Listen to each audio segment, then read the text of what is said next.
On paper, 8 Celsius. Allan Beswick and guests. The Congestion Question. Live from Cloud 23. BBC Radio Manchester. Welcome to Clouds 23 in Manchester, where we've gathered opinion leaders from both sides of the debate about the Transport Innovation Fund proposal. The plan, in its basis form, is to ask the government for £1.5 billion to spend on public transport and other improvements, and then for permission to borrow a further £1.2 billion to be repaid from the proceeds of a congestion charge. It's divided Greater Manchester, as you probably know, and at 10 o'clock in the evening on December the 11th, voting will close in a referendum which asks whether we agree or disagree with the proposal. But what are the issues? Well, at my side, I've got two people who should know. They're Graham Stringer, the MP for Blakely in Manchester, and Sir Richard Leese, the leader of Manchester City Council. And just for the record, each of them has done more for this area in bringing wealth, creating jobs, providing services, enhancing our worldwide reputation. Well, suffice to say, they have each done well above and beyond the call of mere duty. Rip out the heart of either, and who amongst us has not been tempted at least once, and you'll find Manchester written upon it. In general, they agree on much. In the matter of TIF, they're diametrically opposed. So we'll start very shortly by giving them each a minute or so to state their case, and then we'll invite questions from our invited audience who, frankly, are just as divided. The objective is not to have two groups bludgeon each other to the ground, which, frankly, I think is a shame, because I, for one, would have enjoyed that, but really to reach the issues, to get as much information as we can for us, for you, and for everybody who's going to vote. What do we get, if you like? What will it cost? And how will it affect me? Just before that, we've got a short report, and I mean short, just over a minute, of, well, how we see it as journalists. The Congestion Question on BBC Radio Manchester. If Greater Manchester votes in favour of the plans, nearly £3 billion will be spent on improving public transport. There'll be major extensions to the Metrolink. You'll see more buses, they'll travel more often and run earlier in the day and later into the night. Passengers could travel on several dedicated high-tech bus routes. There'll be extra carriages on peak-time trains, stopping at modernised and refurbished stations. You'll also see more CCTV, interactive transport signs and yellow school buses. And you'll be able to park and ride at several new sites. Voting yes would also mean the introduction of a congestion charge. Motorists would pay during the rush hours from Monday to Friday, but not at weekends or bank holidays. If you drive into the city, you'll pay £2 in the morning from 7 o'clock to 9:30 when crossing the outer ring, and £1 on the way home in the evening peak. That's 4 o'clock to 6:30. Then entering the inner ring in the morning would cost £1 and another £1 to leave it in the evening. You only pay once in each period, no matter how many times you cross the boundary. Those who won't have to pay include buses, taxis, bicycles, motorbikes, emergency vehicles, and patients with regular hospital appointments. 20% discounts will be available for low-paid workers. You can have your say in a referendum being held soon. The closing date is 10 p.m. on December the 11th. That's your chance to make your voice heard. Charge or no charge? Tell us what you think. The Congestion Question on BBC Radio Manchester. Well, not everybody in this room heard that, but it said, tell us what you think, the congestion charge. Well, it's not about the congestion charge. Well, yes, it is, but it's about rather more than that. It's about the benefits that will come if the TIF proposals are accepted. To get a gist of the principles of both sides of the debate, as I say, we've got two main speakers. There are others, and we'll start, if we may, with somebody from the Pro campaign, leader of Manchester City Council, Sir Richard Leese. Richard. Thanks very much, Alan. Why should you vote yes? And because for most people in this room, most people listening, this is going to be a once-in-a-lifetime chance for Greater Manchester to get the public transport network, more buses, more trams, more trains, better facilities for pedestrians and cyclists that a world-class city region needs to survive and thrive in what's a very difficult global environment. And at the same time, we'll be able to tackle congestion in a fair way, congestion that hits drivers, that hits health and hits business. If we get a yes. What we vote yes for is not only the ability to keep jobs, but to create more jobs. And at a time of recession, it's even more important now than it was even a few months ago. A yes for jobs and health. For a no, exactly what you get on the tin. A no, you get absolutely nothing. All right, well, with a no, you get absolutely nothing. And to tell us how valuable that nothing is, Graham Stringer, Labour MP for Blakely. Graham. The reason I think you should vote no is that this tax fundamentally has nothing to do with congestion. It's an unfair tax. It will be levied on those people who don't have a public transport alternative. The average wage across Greater Manchester, it's lower for the people I represent. The take-home pay is less than £15,000. Approximately two-thirds of motorists will end up paying it. Two-thirds of households will be affected by it.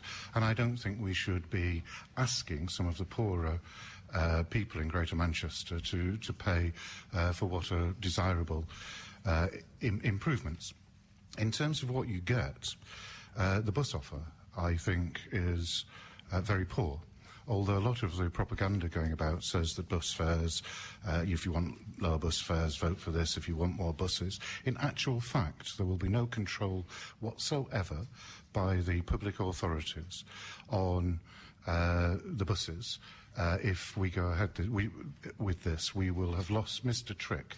What you really need to improve bus transport in Greater Manchester is the regulation of the buses. I've just spent some time putting the law there so that can be done. So I think that's a lost opportunity. As far as trams are concerned, 80% of the tram network will be there, whether you vote yes or no. The new links to Rochdale, Oldham, Droylsden, South Manchester will happen. So you're paying a lot of money for a bridge to take trams over the Witham Shore to the airport, which is desirable, but really should be paid for by the government and the airport. A lot of money for a bridge. What a nice way to end that bit. You make your own judgment on whether it's a lot of money for a bridge or whether it's a very, very precious and valuable and worth every farthing bridge. And there again, you might think it's something much more important. The process from here on in is members of our invited audience are going to put questions. Each of our panellists will answer them. There'll no doubt be a little bit of table tennis in that. Hopefully we'll get through as many, well, we will get through as many as we can. Hopefully get through enough to convey the information.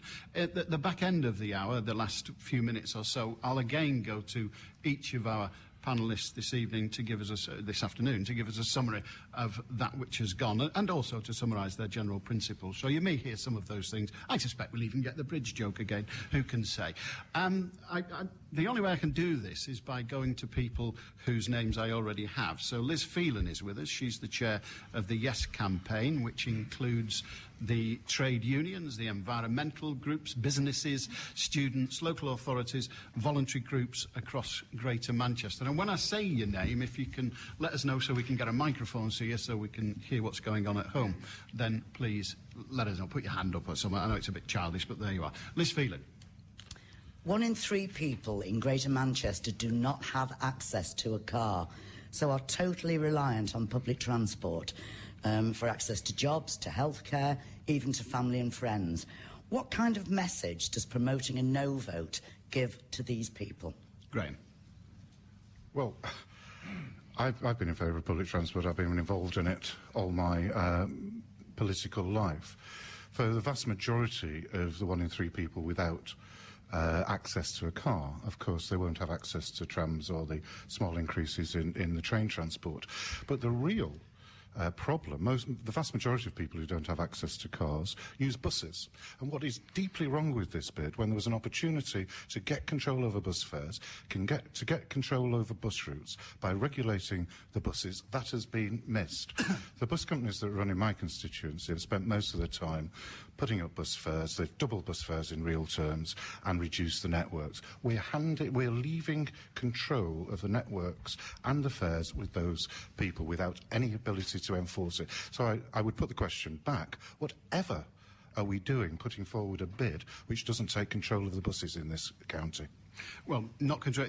I mean, that's been a contention issue. You were the leader when we lost the bus. I say lost as if it was a competition.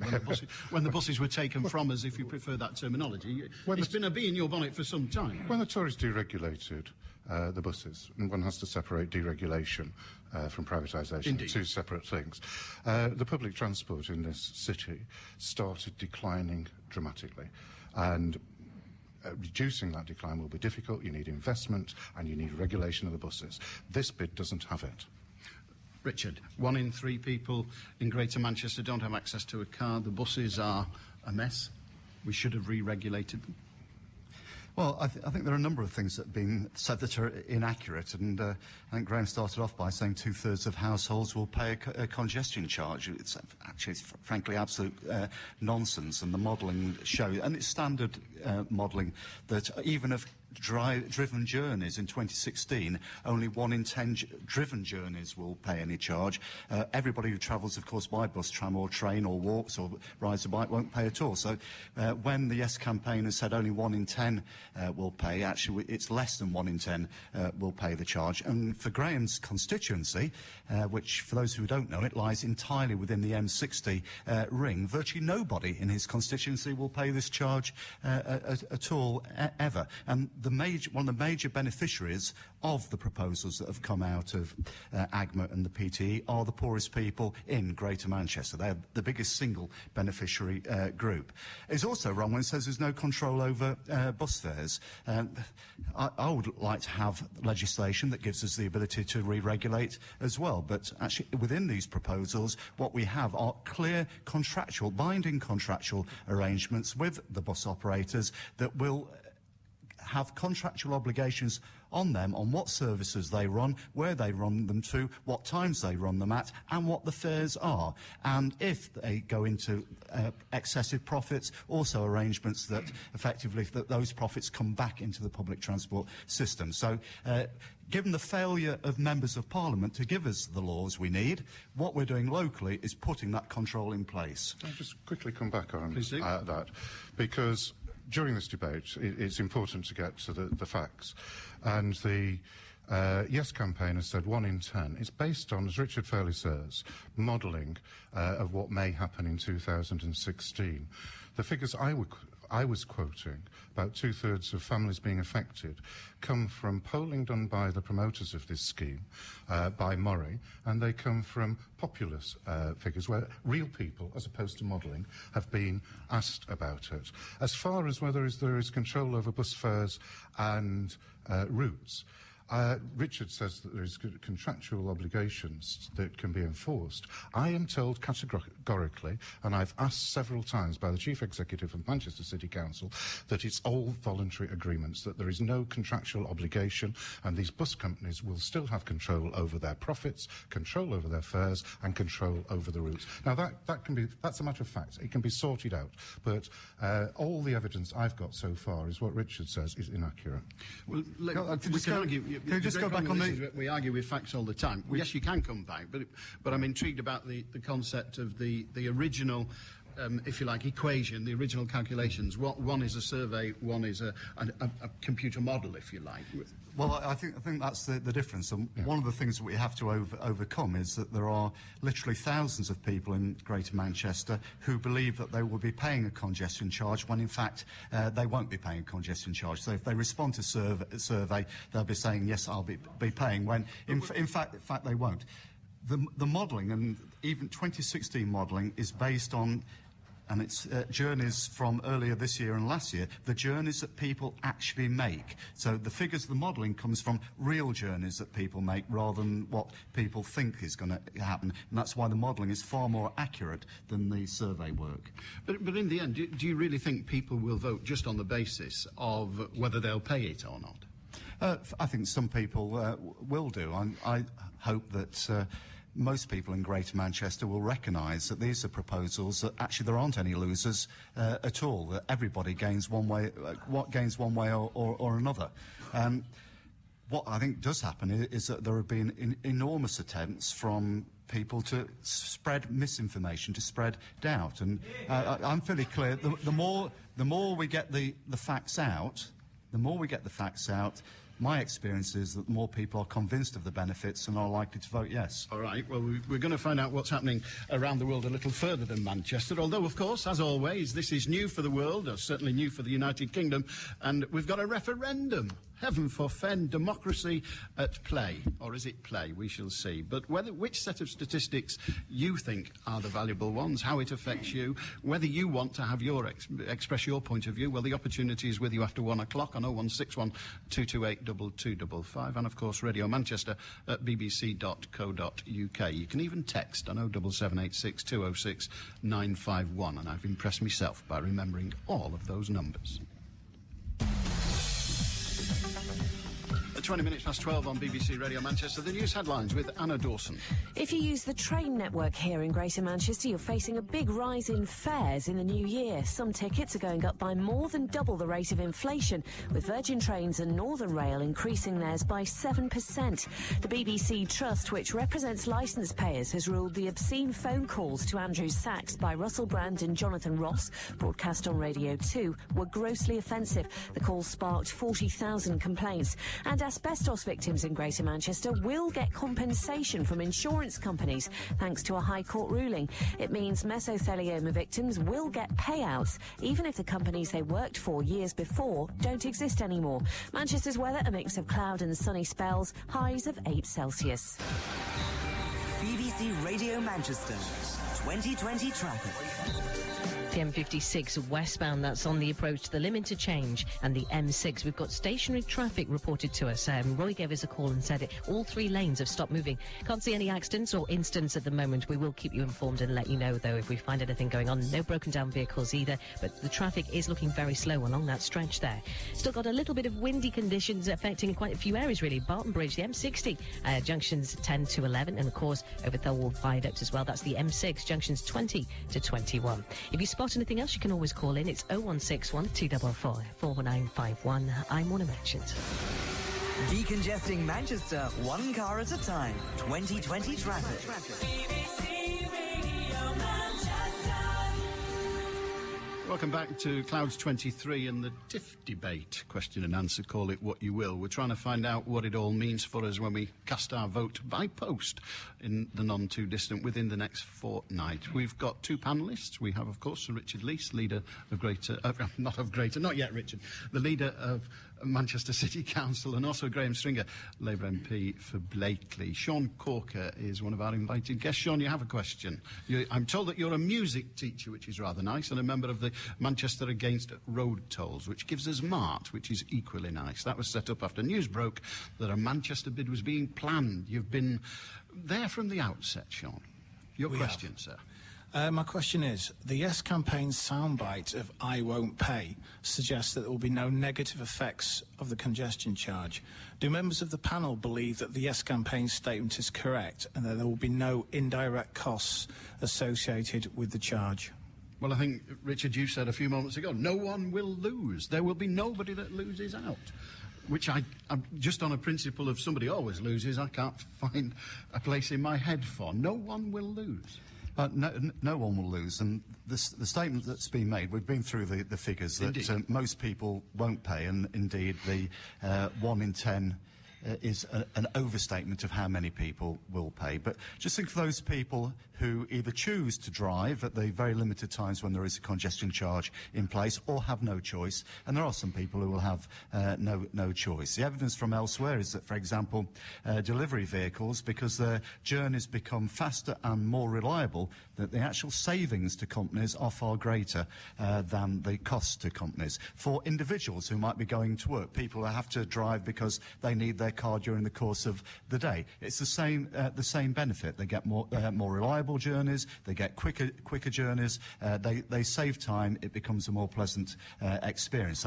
Even for the relatively small number of people, comparatively small number of people, they get those benefits. OK, and what about the second element of it, that the charge will only adversely affect or be paid by, effectively, private transport users? Well, people coming to work in the morning, got no choice. Their employer's not going to say, well, I'll pay it, is he? It's one of the reasons that the system is fair, that the system is intended to tackle congestion, and the charge is in place at those times when there is congestion and in those places where there is the most congestion. So what we're asking people to do is to pay a charge for the congestion they are causing. So there is a direct relationship between that. Great. People who don't cause congestion don't pay anything. Right. I went into my McDonald's in the middle of the constituency. People are coming in from Rhodes to Harper Hay. There's not an obvious bus route. They're just above the minimum wage. They will have to pay going in and out of work. They're losers. There are indirect, so there are real losers in this. You're going to be raising for the next... They haven't got cars. Well, go and talk to them, Richard. They have got cars because there are no bus routes. Go into Harper Hayes, McDonald's, and talk to them. So that's your patch. We need to establish. So we're talking from the same area. There are losers, and there have to be losers because for the next 30-odd years, starting in 2012, 2013, whenever, about £1 million a week is going to be taken out of people's pockets in congestion charge. That's not zero. It adds up to £9 billion of tax that will be paid by this county that won't be paid elsewhere. There are bound to be losers, but there are other indirect costs, of course. That all council vehicles, some of which will necessarily cross these sort of miles and miles of boundaries that there are not exempted, so that will be added onto council tax as well. And there is a much bigger discussion about whether all these figures add up, because when I've looked at the figures, I think there is a huge hole in the figures, so that you will either get the cost passed on to fares, cost passed on to council taxpayers, or the congestion charge will actually be higher. And is not every taxpayer going to have to make a contribution anyway, given it's a national revenue? The first half of it is national revenue. Well, that's a loss for every taxpayer. Well, the first half of it is a contribution from all the taxpayers from outside Greater Manchester to Greater Manchester, and I think there's the basic sum. We're happy with that. Well, let's have a whip round for Manchester. Graham, amongst others, has been arguing for that for years. And I am curious about how many people from Harper Hay drive to McDonald's in Cheetham between 7 and 9:30 in the morning. It must be an absolutely enormous number of people making that journey. But it's a very bad example because it's creating a false impression. Because actually, most of the people, when they go to the vast majority of people, even if they do make those journeys to McDonald's, will be making that journey at a time when there is no charge in place anyway. That's the reality of the situation. And I said, for the people who will be paying, and some people will be paying a charge, that's a key element of it, is that the benefits that they get for that charge far outweigh the cost, and that's that they get more back for what they pay, and that is fair. Okay. With us also is David Sidebottom. David, you can make yourself known to us. David Sidebottom is from Passenger Focus, an independent watchdog. Is anything really independent for rail passengers? He's personally in favour of the plans, I'm told, but his organisation wants to know if there'll be more cash to improve rail infrastructure. I might have asked you a question there. I apologise if I have. No, but David, thank you, Alan. Well, you ask it anyway. You'll be far more eloquent than I am sure. It's more to do with passengers' input into all. If more passengers are going to be travelling by public transport as a result of congestion charging, how will GMPT be consulting with those passengers and future users as well to make sure that their specific requirements, whether through mobility or travel times or need to access stations, will be taken into account? Well, at the risk of sounding biased, I'm going to start with Richard again, because you're involved locally with the Passenger Transport Executive, the AGMA and all the rest of it. How will that information be garnered? Well, I'm involved in the Association of Greater Manchester Authorities. I have to say I've never been a member of the Passenger Transport Authority. Well, never mind. It'll come to you in the end, Richard. You've got your knighthood. What's next? Another step down. Thank you. What I do know is that the Passenger Transport Authority does already have standing arrangements in place to consult public transport users, and if what you're saying is that those need to be strengthened and we need strong arrangements for that over the coming period of time, then what I would say here is that I'm quite willing to take that back to the Association of Greater Manchester Authorities and the Passenger Transport Authority and make sure that we do talk to groups like yours, to users, about how we can strengthen those arrangements. Graham? I think what Richard says is quite fair. Absolutely. But there we are. We have an element of agreement. Should we stop?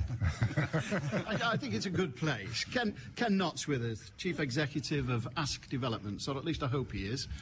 Yes, he is. There you are. I'm sorry, Ken, I couldn't see you.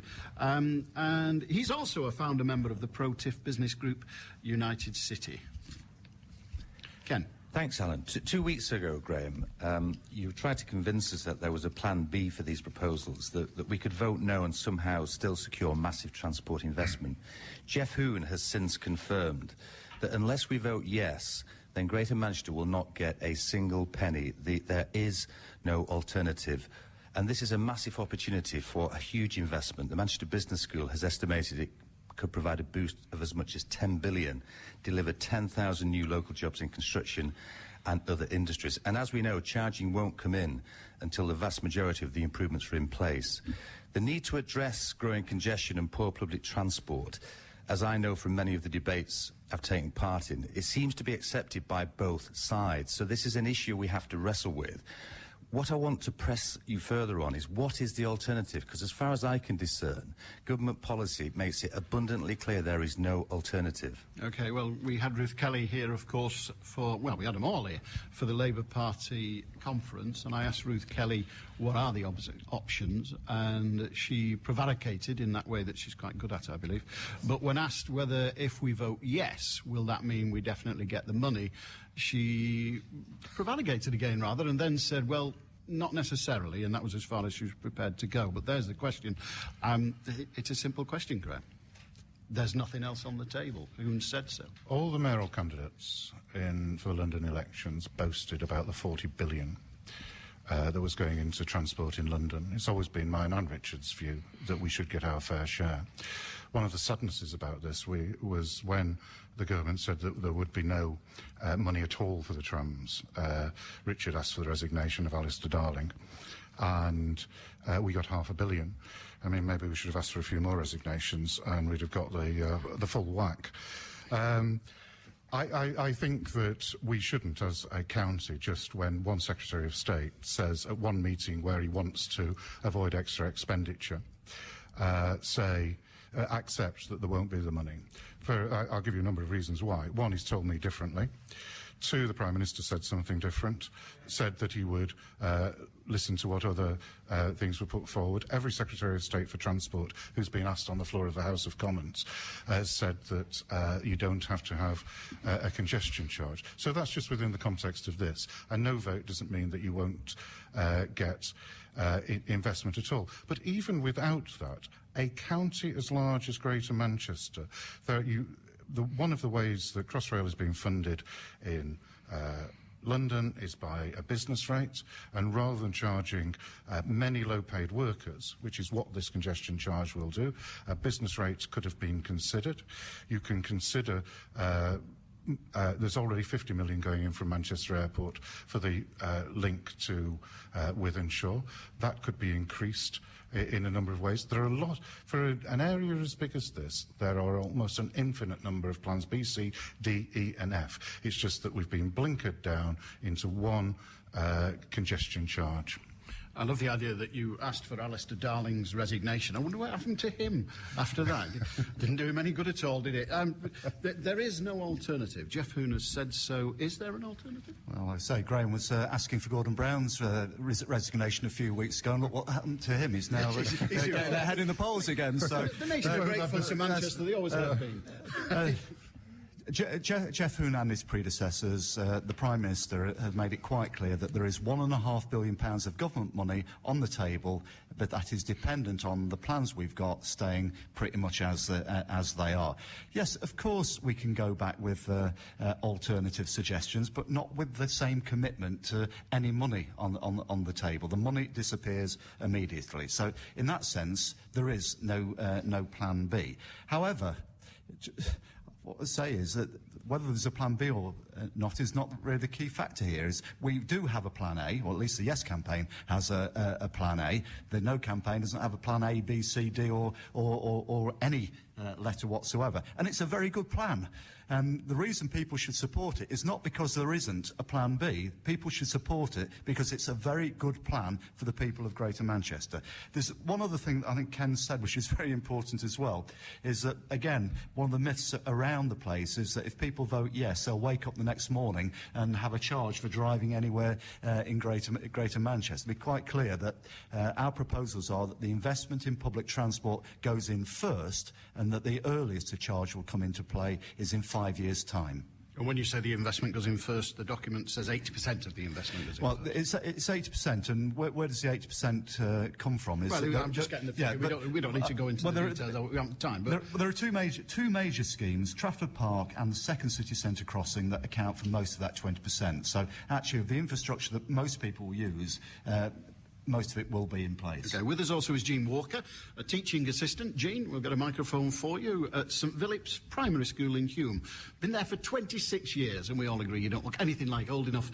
But then you got there just before I came here, which is a bit scary. Jean, your question. Thank you very much. My question to you is, will school staff who actually work in the inner ring road have some sort of exemption? And if not, how are you going to get staff to come and work in these schools? Our school's been classed as outstanding, and so is the other local primary school to us. How are you going to get good staff to want to come into these schools? Traditionally, there's been a grave difficulty in getting teachers to work in inner city areas all over the country, not just in Manchester. They're going to have to pay more to come to work. Richard?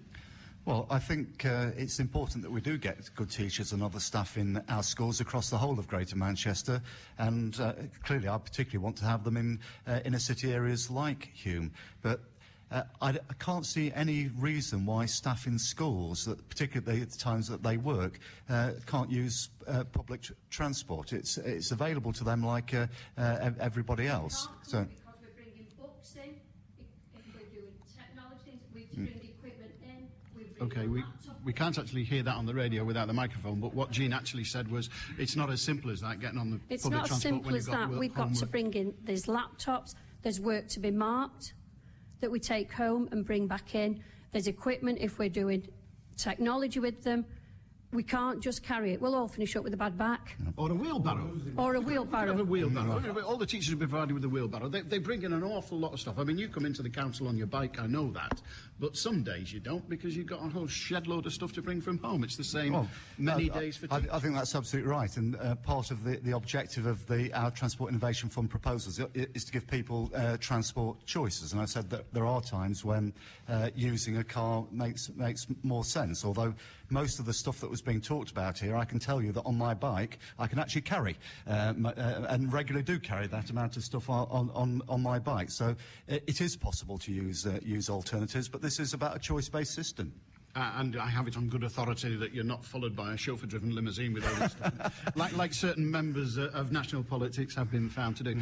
Graham, this will, because teachers work at the times they work, many of them will have to pay the charge if they cross the areas. Well, this gives the light of the fact that there is no cost to anybody. Not everybody comes down a radial road into the inner city. They sometimes have to cross the city. There isn't obvious public transport. And many public sector workers, many private sector workers will have to pay the cost, and they're losers. Many of them are on relatively low amounts of pay. It's really repeating the point. You can't take £1 million a week out of people's pockets without hurting somebody. There are exemptions. There are individuals and occupations and income levels that will be exempt. Clearly, they don't include teachers, Richard.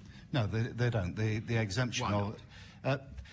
I think if we would start going to exemptions group by group, I can't see of any particular reason why teachers... Well, I promise you I won't ask about another. Let's just do teachers should be exempt rather than health workers being exempt, or a whole range of other essential services. And intention of the proposal is not to make it easy for people to cause congestion. It's about stopping congestion in the first place and reducing congestion, making journeys easier for people. That's not an option for teachers, is it? I'm sure Jim would say, because of the hours they work. What I was going to go on to say is that one of the things that I think is very good about the scheme, and it's one of the things we will be doing as a city council, relates to the point that Graham made about our vehicles that have to drive around the city, is to reorganise how we operate to minimise the extent to which any of our vehicles ever have to cross one of those charging lines during the charging periods. And it's open to actually schools and other employers to do exactly the same sort of thing. And they've got 5 years to plan that. It's not going to happen tomorrow. It's 5 years to plan. Graham, your general principle is no. But let us move on, if we can, for that to the, if you like, the internal elements of yes. Do you think teachers, teaching assistants should be exempt? Do you think the exemption list is broad enough? I'm not sure I have an answer to that, Alan, because I don't think people should be paying. I don't think people who can't use public transport should be paying for people who are using it. I think that's the fundamental unfairness. And I don't really accept the economic argument that many of the people who will pay because the boundaries are so wide aren't involved in congestion at all. They just happen to be crossing one of the boundaries. And some people who are involved in the most congestion in Greater Manchester, which isn't in the city centre, drive through Wigan, as I'm sure you have done from time to time, Alan, in the evening rush hour. There is a huge amount of congestion there that isn't talked about. So I just think it's fundamentally unfair and exempt everybody. I don't want to get into anecdotes, but I have a teacher that lives on my road who doesn't drive. He works the other side of the city. He manages to get there with all his equipment. I'm sure there are lots of people do that, and there are lots who don't. All right, well, there are lots that do, lots that don't. Whether you think there should be broader exemptions or the range of exempted groups should be broader, do let us know. 0161228 2255 after 1 o'clock. After the headlines, we're going to talk to Holly Bomfield, who's from the Federation of Small Businesses. But right now, we'll get the headlines. And with them, they have Anna Dawson. The BBC Trust, which represents licence payers, has ruled the obscene phone calls to Andrew Sachs by Russell Brand and Jonathan Ross, broadcast on Radio 2, were grossly offensive. The call sparked 40,000 complaints. Asbestos victims in Greater Manchester will get compensation from insurance companies thanks to a High Court ruling. It means mesothelioma victims will get payouts, even if the companies they worked for years ago don't exist anymore. And in sport, reports in Italy are linking Manchester City with a move for Juventus goalkeeper Gianluigi Buffon. A figure of over £50 million has been suggested. Manchester's weather, a mix of cloud and sunny spells, highs of 8 Celsius. BBC Radio Manchester, 2020 traffic. We've just had a serious accident called in to us. It's the M56. There's a complete closure in place. It's on the westbound side, and it's closed off westbound between Junction 7 at Bowden and Junction 10 at Stretton. It's a lorry which has crossed over from the westbound side of the carriageway through the central reservation and got onto the eastbound side. It's also resulted in one of the lanes being closed eastbound. It's the outside lane, or the one nearest the barrier. So between Junction 9 at Lymm and 10 at Stretton, there's a lane closure in place on the eastbound side of the M56 as well. Now, there's stationary traffic on both approaches, whichever way you're headed, just heading up towards the scene there. And it's looking very slow on the camera images as well, further back from the actual accident. Seen a lot of calls on this one. If you're stuck there, you can give us an update if you want to on, if it's safe to do so, this is, on 0161 244 4951. I'm Warner Merchant. BBC Radio Manchester. With 2020 traffic through until midnight. BBC Radio Manchester. Welcome back, and I'm going to beg my two guests to give shorter answers when asked in future, so we can get through a few more. Holly Bomfield is going to ask the next question. Holly, Regional Policy Chairman for the Federation of Small Businesses. And you're again, aren't you? I am indeed, yes, thank you. We have to believe there can be a better alternative. And in the event of a no vote in at least 4 local authority areas, will AGMA continue with any transport improvements, and will they this time engage more fully with the independent private business sector, something they failed to do the first time round? There you are. In the event of a no vote, you all pack your bags up and say, well, that serves the beggars right. if we get a no vote, the opportunity to invest seriously in public transport and transport systems disappears, because the money disappears at the same time. The 3 billion simply isn't there. If you look at the other funding that's available nationally for transport and is likely to be available over the next 10 years, even if we were to take everything from everywhere else, there isn't the money available. So there isn't going to be a serious alternative, and we've been through that already. I think Federation of Small Business and other businesses have had the opportunity, more opportunity indeed, to be able to talk to the Passenger Transport Executive and Authority about these proposals than they have ever had before. There has been more opportunity for business to engage. She says not true. Well, she's saying that is not true. Well, in that case, we disagree. We disagree. And the Federation of Small Business in particular has been written to on a large number of occasions, offering that opportunity to go through in detail the proposals. But would it be a discussion of the proposals, or would it just be, this is what we're doing, this is what the proposal is? In other words, would you enter those discussions with an open mind? Well, actually, very much with an open mind indeed, working through with businesses, modelling what impact directly it will have on them, so that businesses can understand directly. I think because the Federation of Small Business made its mind up before it's seen the proposals, I think they've taken a somewhat ostrich-like approach, and have not been prepared to engage properly. You made up your mind before the documents were published. You didn't respond to communication. And before consulting members as well. Holly, and before consulting members. Holly. The fact is that the independent business sector were not consulted. The people that were consulted in designing the TIF bid were people who were either partially or completely publicly funded, and there has not been a consultation that early on in this to the independent business sector.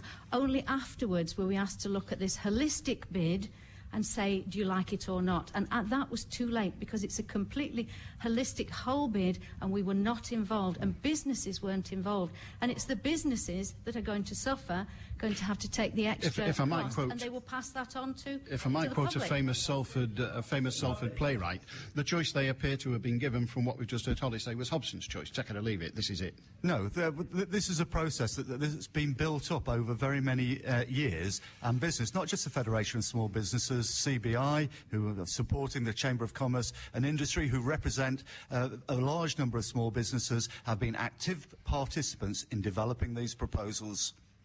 Graham.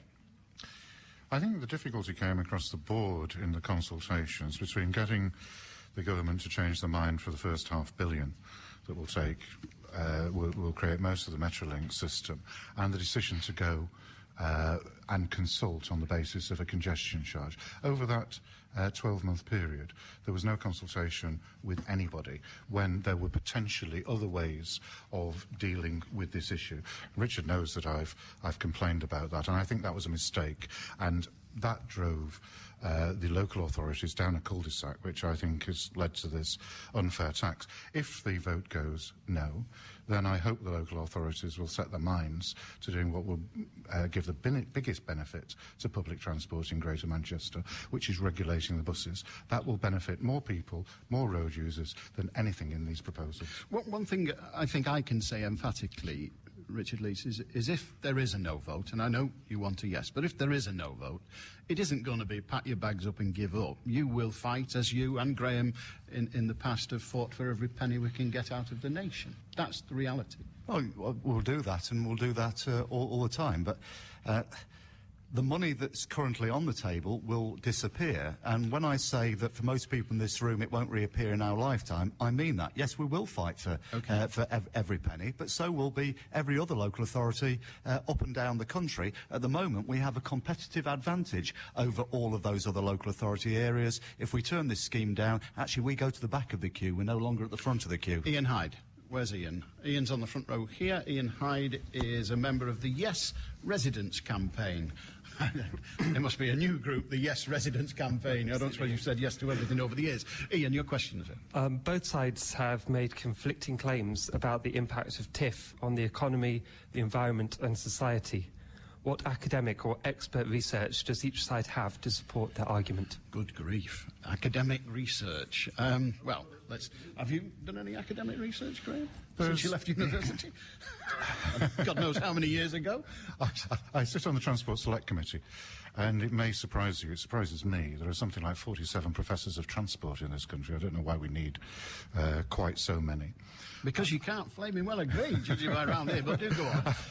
And by and large, they find it very difficult to point directly to any work that either supports Richard's case or my case. I have a common sense view about this, that if getting rid of congestion helped the economy, then Liverpool would have been an enormous success when it lost its rush hour in the early 80s, and London would have been a basket case because it's the most congested, an economic basket case, because it's the most congested city in Europe in all probability, and until the last few weeks has been the most successful economic city. So I just leave you with those practical examples. Where you've got success, New York, London, other cities, you get congestion, and you can deal with it in different ways. Having no congestion and extra taxes, which I think is the really important point.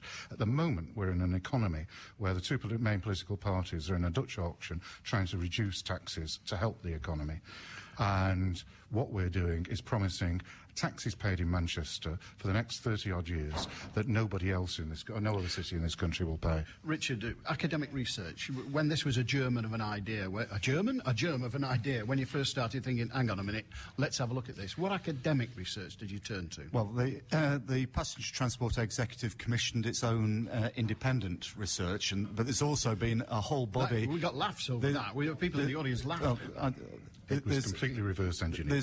Reverse engineering, Graham says. Go on, there's been a whole body of other researchers, academics and so on that have commented on that completely independently. So there is academic research that's been brought out that has nothing to do with any of the bodies. But the research that the PTE commissioned, because of the sort of cynicism that the No campaign actively tries to encourage, had a panel of independent people nominated by the Chamber of Commerce, one nominated by each of the 10 local councils, but nothing to do with the councils itself, to be able to assess that research against some key tests. And one of the tests was that the proposals should not harm the economy of any part of Greater Manchester, and through that research, I think we've been able to demonstrate that those tests have been passed. Similarly, we've got environmental impact statements that show what impact these proposals will have in reducing carbon dioxide emissions as against what it would otherwise be, and also reducing air pollution. And indeed, these proposals, in terms of air pollution, promise to give us air that meets international standards across all of Greater Manchester for the first time ever. Alan Grosshart is from the Road Users Alliance. I hope I've pronounced your name correctly, Alan. I know you have 2 L's in the Alan, so you've got to be good. You have a question. Yeah, thank you. Why should road users, who are already collectively paying £46 billion a year to the Treasury and covering their carbon footprint more than 4 times over, pay yet another tax? It's that simple. Why should we pay more tax, road users? Well, first of all, I've said it earlier, most road users will not be paying a congestion charge. Secondly, we use the word charge. If I may change the question slightly, why should those that will have to pay? I thought you might. I'm going to answer that. And it is a charge, and it's clear it's a charge on people who cause congestion at the time they cause congestion. But they're causing it now for free. And they're causing it for free, but there is a cost. But there is a cost that all the rest of us pay. Congestion is a cost on society. It's a cost on business. It's at the risk of getting involved in the debate, isn't that like making the sick pay for the National Health Service? Well, actually, they do through the taxation. We pay through the taxation system, and if you. For me, if I go and get a prescription filled, I have to pay for that. If I go for dental treatment, I have to pay for that. So there are aspects of health that you already do pay for. So, and it's exactly the same in this respect. I don't expect everybody to pay for the prescription I get. I pay for it. Similarly, why should everybody pay for the congestion that is caused by a very small number of people? It's the inherent fairness of what's being proposed. Graham, the people who cause it pay. The people who cause it should pay. That generally is accepted as a sensible principle. But it's got nothing to do with this scheme. There will be plenty of people who cross the boundaries during these hours who aren't causing congestion, and where there is no congestion. I think when but how can there be when the charge will only be levied at the time when congestion exists? Well, it exists somewhere. It doesn't. This is essentially the M60. Lots of crossings of the M60. There isn't congestion at 7:15 in the morning. So, which ones? I was about to ask the same question. And lots of crossings of the inner. Road, there is not congestion, as Richard knows, because he lives in North Manchester. If you drive into the city centre at 7:15 down a number of roads from where you live and I live, Richard, there isn't congestion. So some people are paying when there isn't congestion. But I think the point is well made in general taxation. When national schemes have been looked at, and this is where the AA and RAC are, that if you're going to introduce a new tax which is related to congestion, then you should be relieved of other charges. And I think if that was the case, there would be less opposition. If you could get an exemption from your vehicle excise duty, road tax, or something else, then I think this would be a much fairer tax. Okay, one thing we haven't touched on, and it is a part of it, it's part of the reason for it, is the environment. With us also is Graham Sheriff. Graham? Oh, there you are, sorry. Graham Sheriff is from Clean Air Now, a coalition of environmental groups and small businesses, been involved with Manchester Friends of the Earth for 8 years. Graham, you have a question, and gentlemen, we don't have long for the answer. Given the urgent need to reduce the contribution that our transport makes to climate change, how can any member of the panel suggest that we don't need a coordinated package of measures that includes both sticks, i.e. congestion charge, and carrots, i.e. public transport investments? Graham, you need sticks and carrots. This scheme has got virtually nothing to do directly with cleaning the air. If it did, 4x4s would pay more than smaller cars. You would get exemptions for LPGs. You don't. We agree that we need investment in public transport. I think the National Exchequer should pay for that. The National Exchequer should pay. There are sticks and carrots. How does it help the environment? There are sticks and carrots in this scheme. The purpose is to tackle congestion. One of the beneficial outcomes of that is it reduces both greenhouse gas production and airborne pollutant production. It has to be seen, though, as only part of what we need to do. I'm not going to pretend here and will not claim that TIF is going to sort out Greater Manchester's contribution to climate change. It helps enormously, but actually we need to do a lot more besides on top of that. For example, in a sentence? Well, first of all our buildings, and something like emissions, climate change causing emissions, 25% of it comes from residential buildings. So actually, things that governments are proposing about getting better insulation into our buildings, getting more localised energy, is something that green travel plans. So as well as that, I know it relates to travel, cleaner vehicles. There's a vast number of things we need to be doing. What of Graham's point, of course, the 4x4, who we all think, unless we've got one, the driver should be shot through the forehead. But I'm sorry if you've got one, by the way, but line up at the back, I've brought the rifle. But why aren't 4x4s and other heavy pollutants not being charged more than people on a little, like my Fiesta? We should be in the clean. Well, I think the nature of how people use roads is you probably find that a disproportionate number of 4x4 owners are the people who will be paying the congestion charge anyway. Kids to school in them, they're packed on a zigzag line as usual. What we need to do, I think, in this respect, and again, it goes back to members of Parliament and the national framework, is that there should be far stricter regulation to make it more difficult to have 4x4s and heavily polluting vehicles, a lot easier to own and run non-polluting vehicles. All right, well, we have only a couple of minutes. I started with Richard, so I'll go back to Richard for a closing remark and then to Graham. So don't steal it all, Richard. You've got a minute to give us your closing remarks about why those people who are listening should vote in favour of the TIF proposals. Well, yes. I can't go through the facts in a minute. What I'd say to people, there is lots of information there, there's lots of rumour there. Check the facts and make up your mind on the basis of the facts. So I'm not going to talk about the facts in a minute. I'm going to talk about ambition. It's the ambition we have for ourselves and the ambition we have for Greater Manchester. I think the question really is do we want Manchester to be a world-class city, in which case you vote yes, or do you want to be also Rans, in which case you vote no?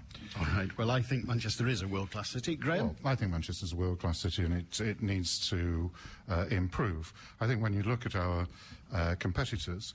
The economic theory that Richard is talking about, tax people more and you'll make Manchester an economically better place, is rejected completely by Birmingham and Leeds and most of our major competitors. It will put us at a disadvantage. I agree, we should look at the facts. I'll ask Richard now, if we're going to look at the facts, publish all the latest cash flow figures, because I think there's a hole in the document, so that we can really examine the facts on this, because I've had the greatest difficulty, and I've probably had much better access to information than anybody else to examine them. So let's get all the facts out there. And many councillors in Greater Manchester whose name this bid is in have asked for those facts and not been given them. Well, let's get them all out. I have to give you the opportunity in 10 seconds to respond to that. The facts have been asked for, the fiscal facts, the projections have been asked for and not given. I'm afraid you've only got 10 seconds, Richard. Well, I can think of no scheme of this sort where there has been so much information, including financial information, made publicly available. Just go on, Gentlemen, GM Future Transport website, and there is a massive amount of information available. You've got the website. Go and have a look at it. You can make your own decision on that. Thank you to both our guests, Sir Richard Leese, Graham Stringer, and indeed to the people in the panel, in the audience, particularly those that didn't get the opportunity.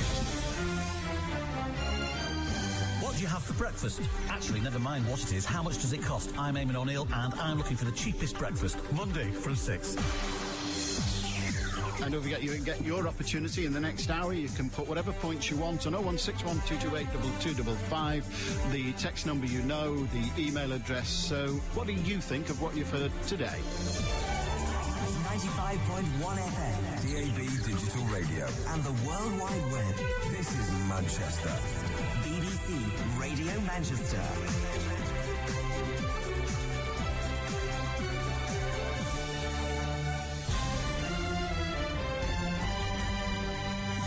At 1 o'clock, you can have your say on the congestion charge debate, and there's major problems on the M56 after an accident involving a lorry. And Wes Brown's out for 5 weeks.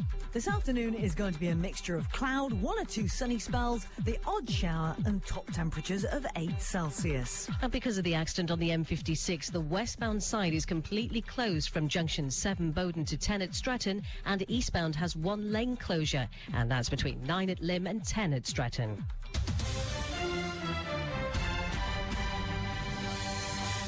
Good afternoon, I'm Anna Dawson. In the next hour, you'll get to have your say in BBC Radio Manchester's congestion charge debate.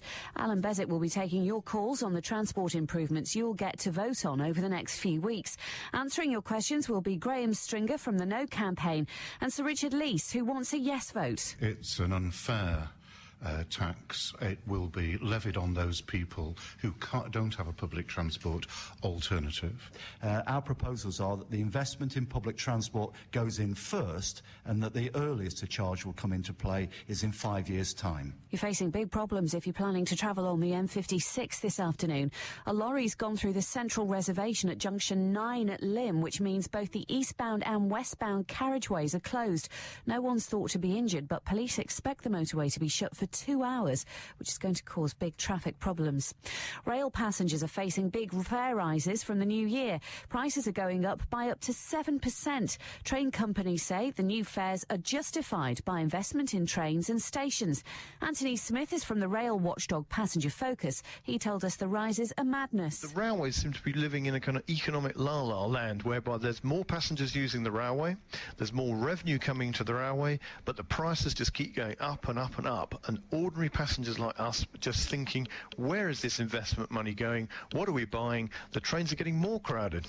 The BBC Trust, which represents licence payers, says the broadcasting of obscene phone calls to the actor Andrew Sachs by Russell Brand and Jonathan Ross was primarily a failure of editorial judgment rather than the fault of the presenters.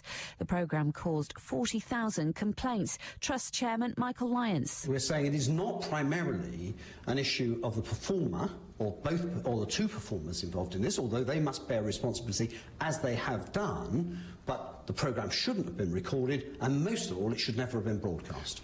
Asbestos victims in Greater Manchester will get compensation even if the companies they worked for don't exist anymore.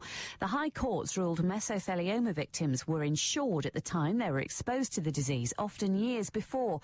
Tony Whitston from the Asbestos Victims Support Group says hundreds of victims and their families will be able to claim. This is a very cynical case run by insurers to shift their liability from one lot of insurers to others, and the net result would have been to devastate compensation to asbestos victims. They had no regard whatsoever for the outcome of this case to those who truly are the victims in this situation: plumbers, joiners, electricians. Police are hunting a man who attacked and sexually assaulted a woman as she made her way to work in Salford. It happened as she was cycling along the East Lancs Road towards Manchester around 5 this morning.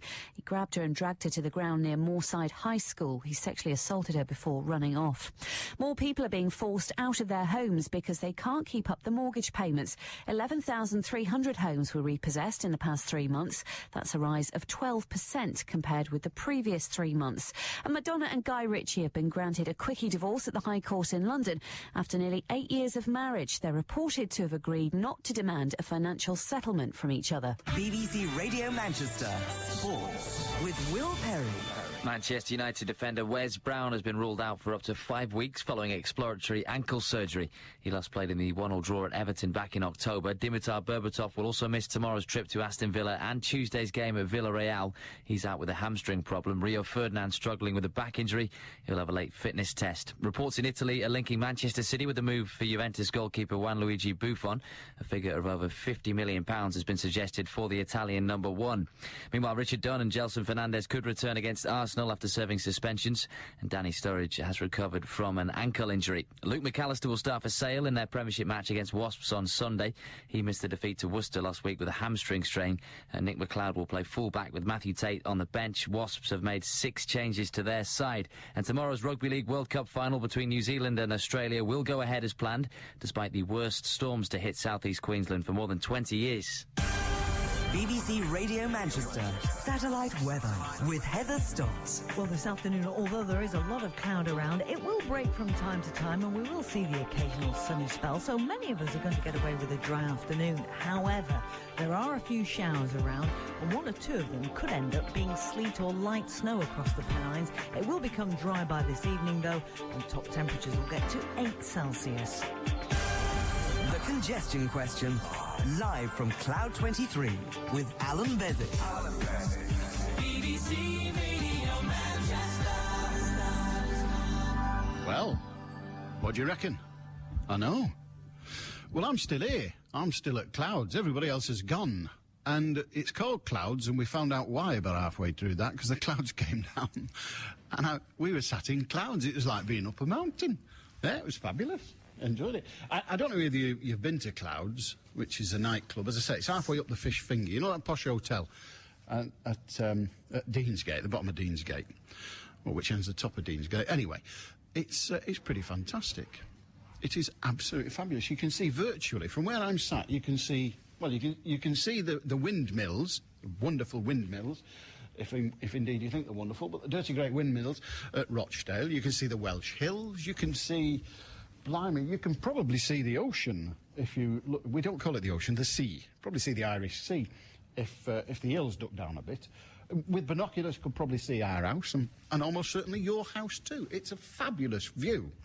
Whether you want to come to an hotel that's halfway up a fish finger is for you to say. But what did you think of all that? What did you think of what you've just heard? Did you hear anything new? Hearing the people who are at the forefronts, neither of them are the leaders of the Yes or No campaign, but are at the forefronts of the campaign. You found out what they've got to say, what they think of it. We're all going to be given the opportunity to vote yay or nay. That's all we've got, the opportunity to say yes or no to the proposals. And you heard things today where people were saying, well, you know, if we vote no, clearly we can't be written off as a community. You know, Greater Manchester, you voted no, therefore you're getting nothing out of the bucket, so Yahoo sucks to you. But you also heard Sir Richard Leese say, well, if we vote no, yes, we'll still be in the running for stuff, but we'll be at the back. We'll be the last of the queue. And it's hard without wanting to get involved in the debate too much, it's hard to make the case that we deserve it more than other cities when we sit here enjoying Metrolink as we do, which of course was a massive investment, a few years old now, but a massive investment in transporting Greater Manchester from a few years ago. So you're in that strange position, aren't you, of saying, well, how do we justify it against some of the other cities? Well, this is an opportunity to go to the top of the list. Whether that's enough for you to pay the consequences of that, which for some will be a congestion charge, is for you to decide when you get your vote. But what do you want to say about it? Have your say.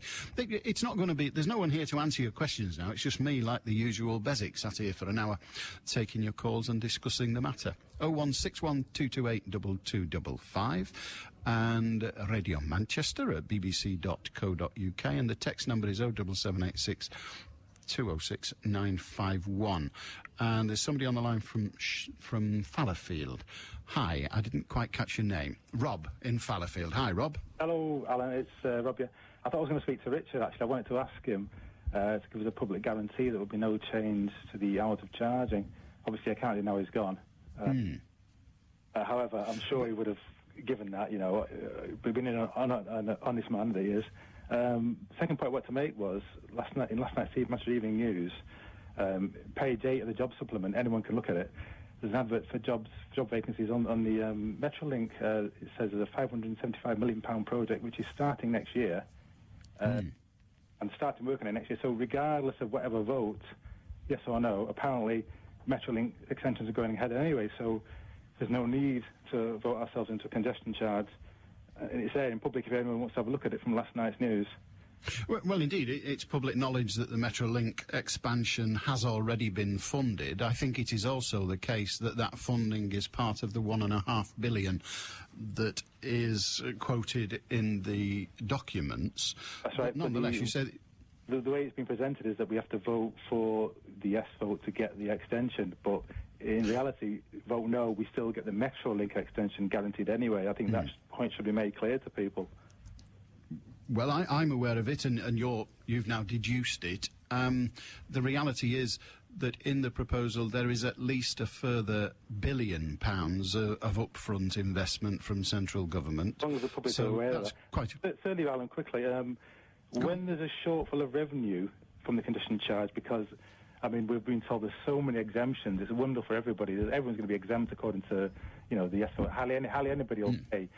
When there's a shortfall, I was going to ask Richard again, will you not admit that the Greater Manchester Council taxpayers will foot the deficit through the council tax? I wanted to put it to him, obviously he's not here to say it again, but all the people pictured in the adverts, you know, the 9 out of 10 people who won't pay, they won't mind to pay the congestion charge, but we will all pay to our council tax bills. There's been a deficit projected. Well, the implication of your question, which has been kept secret. There's going to be a shortfall, and it will inevitably fall on the council taxpayers, like it does every time. For example, with the Olympic Games, the council taxpayers, local council taxpayers, will pick up the bill, and these poor people who've been misled and told they won't have to pay, yes, they will. We will all pick up the tab in due course. We will all pick up the tab when this thing does not pay the loan, allegedly loan, over the every number of years. Thank you very much indeed. Cheers, Rob. Rob's point of view is that, A, the 570 million or thereabouts for the Metrolink extension that's already underway, we're not being told about that.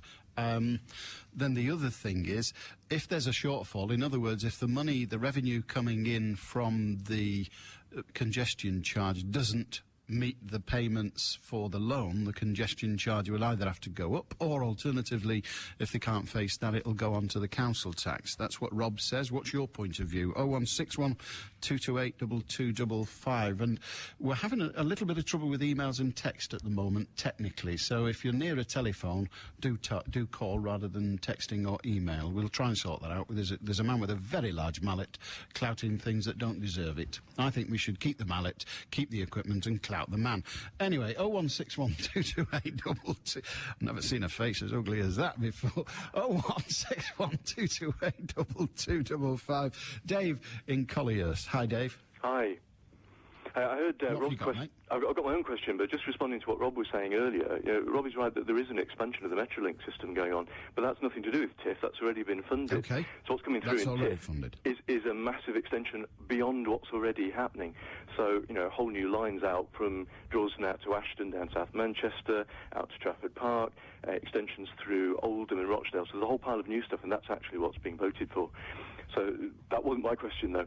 I live in Collyhurst. That's actually Graham Stringer's constituency, and I'm surprised to hear Graham saying that people in Harper Hay are going to be penalised by this. If you actually live in Harper Hay or Collyhurst, you'll pay almost nothing in terms of any kind of charge, even though obviously it doesn't start for 5 years, because actually we live between the rings, and only people in Collyhurst going right into the city centre and not using any form of public transport in the morning would be able to pay anything at all, and even then it would only be £1. So Indeed, I think he's exaggerating that.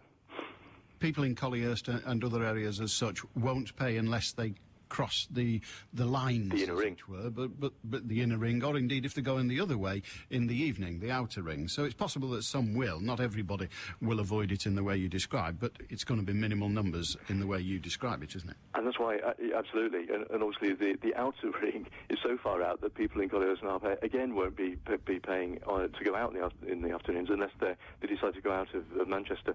So I think it's a bit disingenuous of Graham as our MP to be saying he wants somebody to vote no to this, and yet Collyhurst is one of the poorest wards in Manchester, and one of those that's most badly affected by air quality issues, and therefore stands to benefit most by the proposals. But my real question is really for all the working people across Greater Manchester. Even if you weren't convinced by all the environmental benefits and actually sorting out our public transport system, and far more people commute by bus and by train and by tram in the mornings than actually drive, but even if you weren't convinced by all those arguments, there's a recession coming. We've got a cheque here for 3 billion quid, effectively, that we can invest here in Manchester to generate jobs and give a stimulus to our economy right now. And not only is the money potentially just being spent here in Manchester, it's about improving our transport system. So we've got a great city, we've got a first-class city, but we've got a second-rate transport system. 3 billion quid of investment going into a recession. Are we really going to say no and send it back down to London and say to Gordon, no, we don't really want it up here, we're quite wealthy enough, thank you? Or are we going to vote yes and actually take that money on board and do something really useful with it? We'll find that out, of course, on December the 12th. Thank you very much indeed, Dave in Collyhurst. We're going to talk to Frank in Hyde in a moment or two, but before that, we can go. We've got reporters around the area. We've got Matt Trewern, who's in Stockport, I suspect, with a few people gathered around him. Matt Trewern, Stockport. Yeah, good afternoon, Alan. Yeah, good afternoon from Mersey Shopping Centre in the heart of Stockport, where the Christmas decorations are up and the rain has been pouring down. Now, critics of the TIF bid here say Stockport doesn't get much out of the whole deal, but what they will get is a new look for the town centre bus station. There will be spruced up train stations, including Bramhall, Reddish North, Bredbury and Rose Hill. There'll be more yellow school buses and new park and ride schemes in Hazel Grove, Cheadle Hulme, Hild Green and Romilly. Now with me are Steve Shepherd and Peter Barber. Steve Shepherd is against the TIF bid.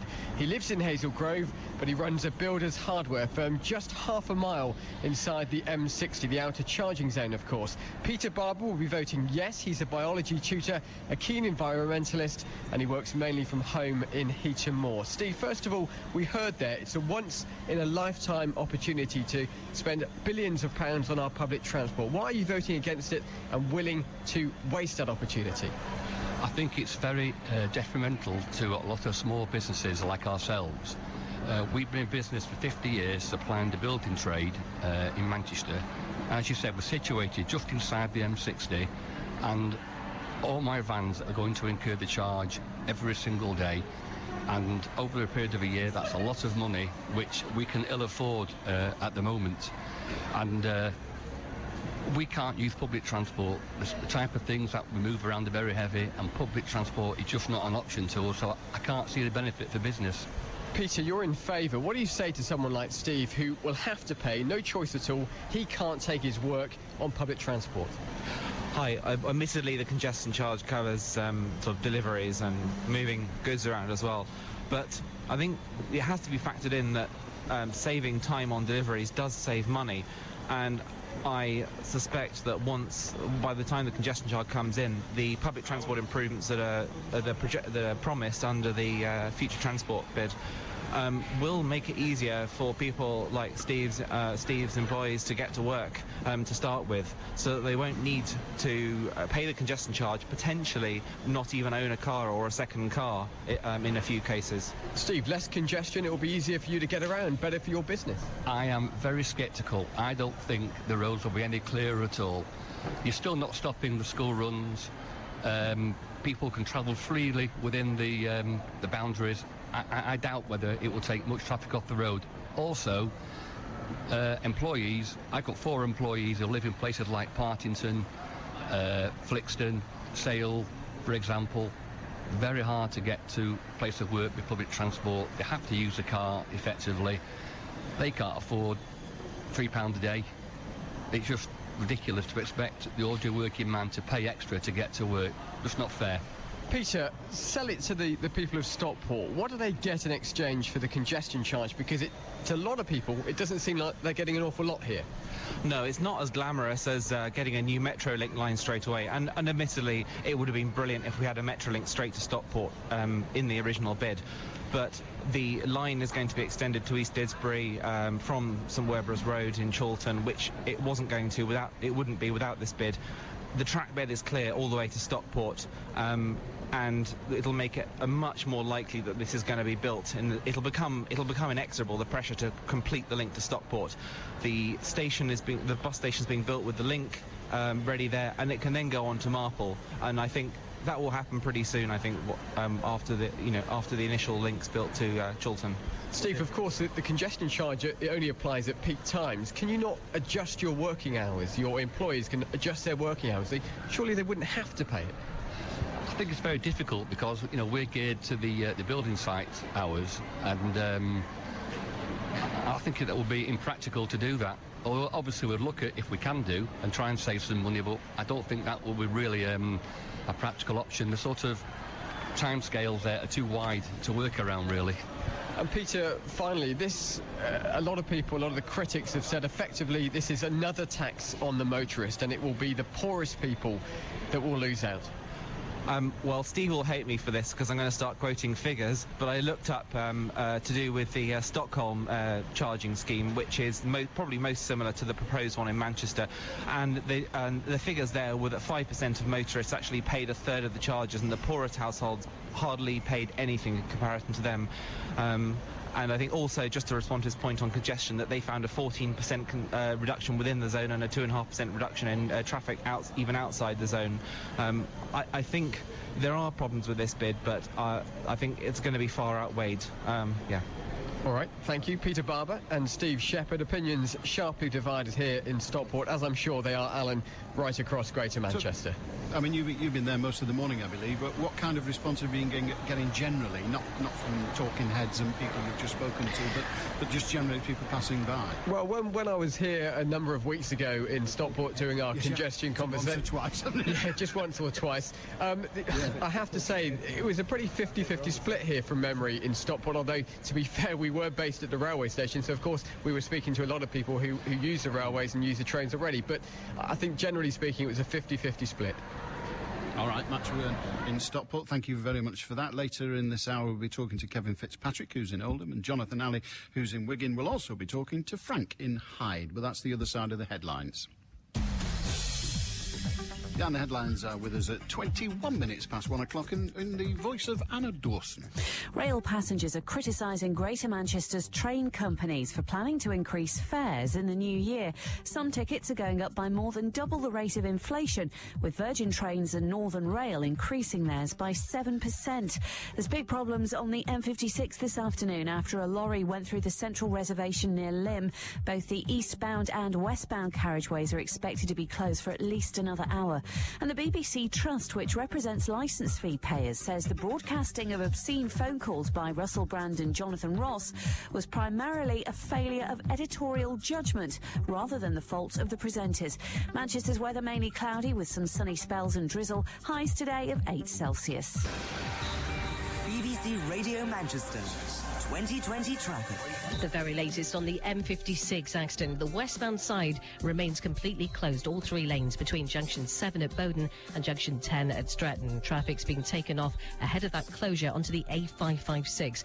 Of course, it's stationary, though, on the approach to the accident. Seeing the actual where the lorry is, which has gone through the central reservation, is between junctions 9 and 10. So, as you can see, they've closed the motorway off early there from 7 at Bowden westbound.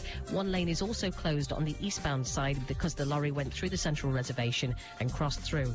It looks as though the traffic isn't moving too badly on the eastbound side, but it is stationary on the westbound approach. So just to warn you of that. And also, diesel is covering most of the westbound side of the carriageway.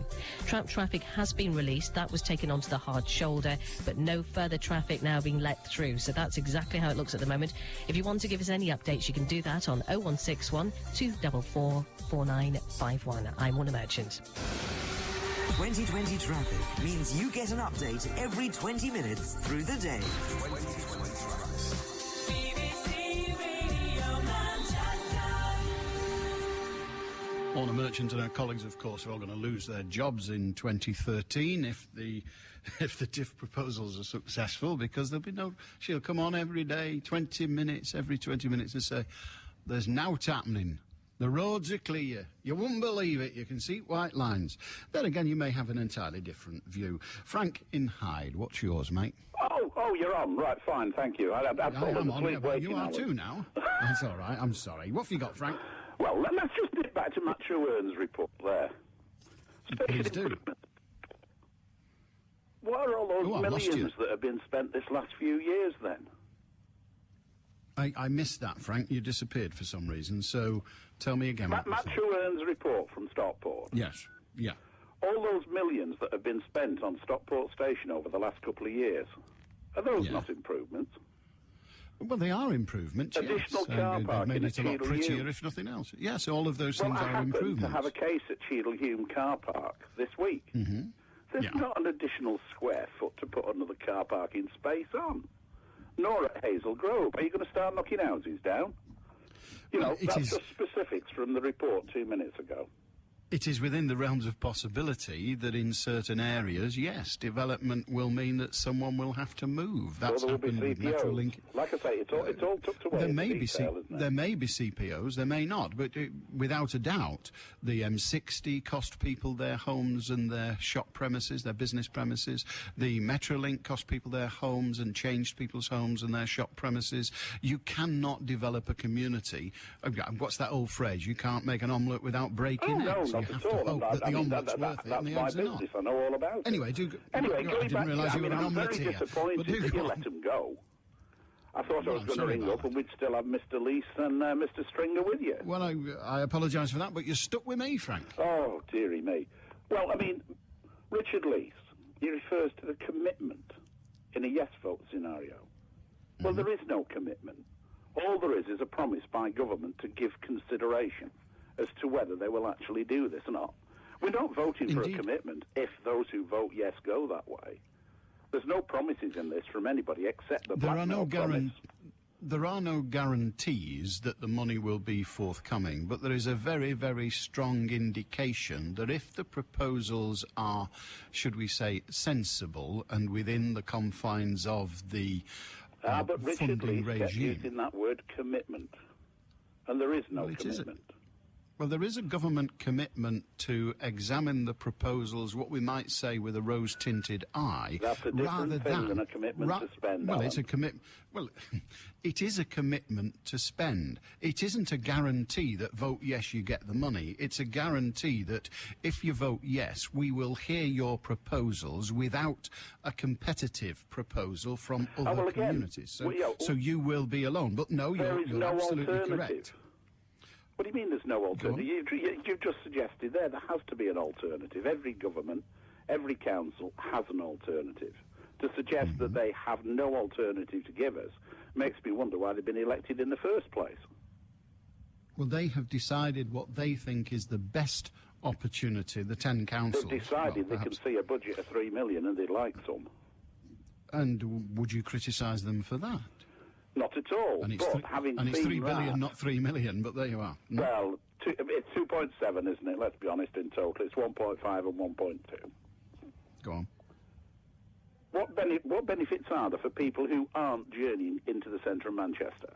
There are an awful lot of journeys in Greater Manchester that are from, for me, Hyde to Cheadle Heath. Well, obviously, I can't answer that question because there are 10 different areas, and the benefits, if there be any, in the 10 different areas are different, but there are improvements for people who don't journey into the city, just into the city centre of Manchester. Just one of them is, of course, the creation of what we might call a school transport system, the yellow bus system, which will be created Alan, region-wide. I'm coming 50 like you. I'm not 14.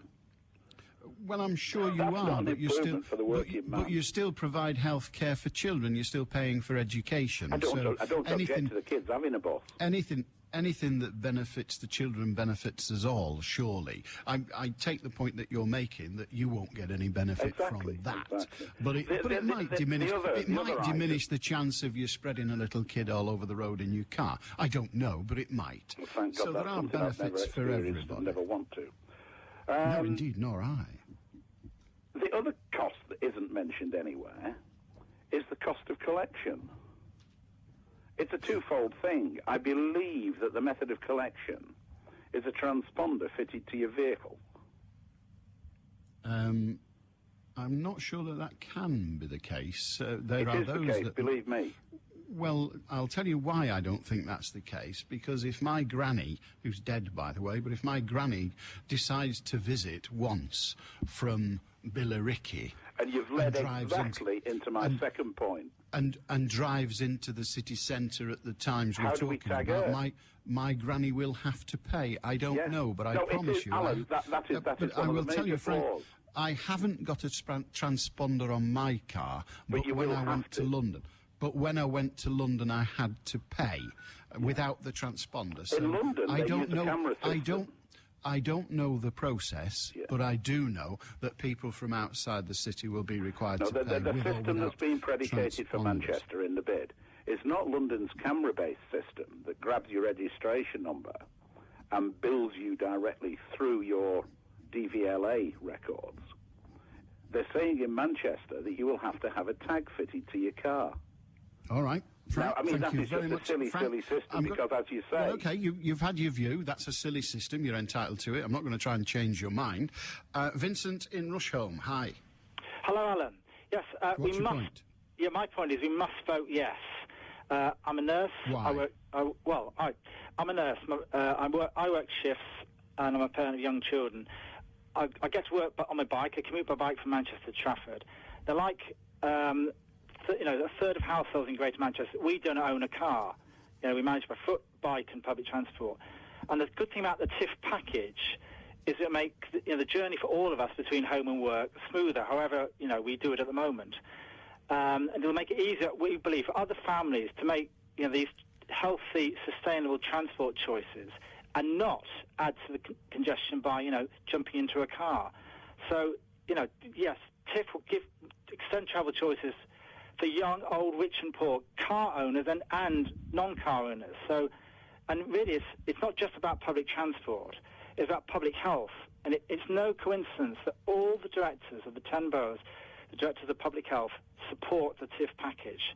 Because looking at issues around, obesity and getting people out of cars and onto foot, onto bikes and into public transport, it answers those kind of crying needs that, our conurbation has, right. and reducing air pollution as well. So Thank you very much indeed. Vincent says for environmental reasons, health environment and the community environment, you must vote yes for the reasons he just stated.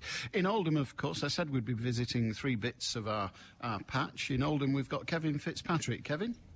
Yes, Alan. Well, I'm just in Georgie Porgy's tea rooms in the heart of the town centre. We're on George Street, which is just up from Union Street, where, should we vote yes in the referendum, the Metrolink will trundle into the town on its way to Rochdale, bringing with it all the expected regeneration that has benefited other places that have it. Now, because of that, you could argue that Oldham benefits more than most places from this plan. As everywhere else, there'll also be more buses and trains around the borough, park and ride schemes and yellow school buses.